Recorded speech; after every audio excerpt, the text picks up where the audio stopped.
照这农业发展条例来看呢，其实用建的废弃物顶顶是禁止倒入去农地内底。不过，即马煞传出这内政部呢是宣布要以农地改良的方式来囤土，这是引起环保团体不安，呼吁各土司都要赶紧来立法，避免农地甲食安受到危害。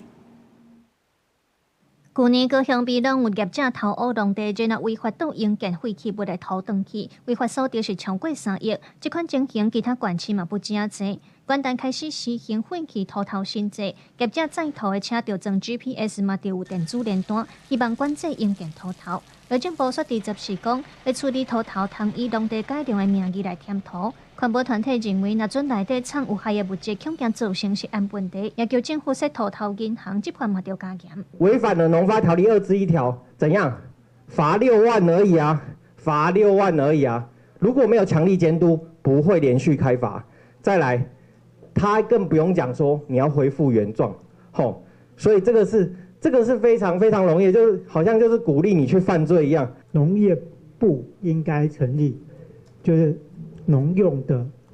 就是土方银行。有一些绿地或者农地，它正在被开发的时候，或者是哪里有什么土，或者是那个河川的疏浚，你都可以去找，就是说适合干净的土。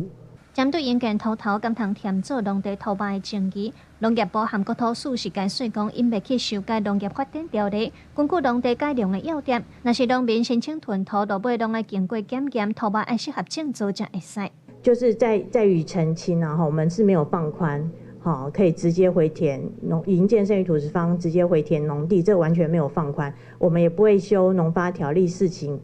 细则2条之1，目前也没这个打算啊。共有7603台的车辆的话，已经加装 GPS， 现在还有600多辆在这申请中。哦，那现在就是说，如果说后面这些完全都已经装的话，哈，原则上的话，哈，就是能够涵盖大部分我们要控管的这些装土车辆。环保团体甲立委拢呼吁，针对用建土头的处理法，国土署应当赶紧提出草案来立法，管理用建土头乱倒的乱象。国土署嘛拍算在1月27日，要招各县市营造业、不动产开发，也有土头等等工会代表做进一步的沟通。记者卢尚珠、郑准尧台北报道。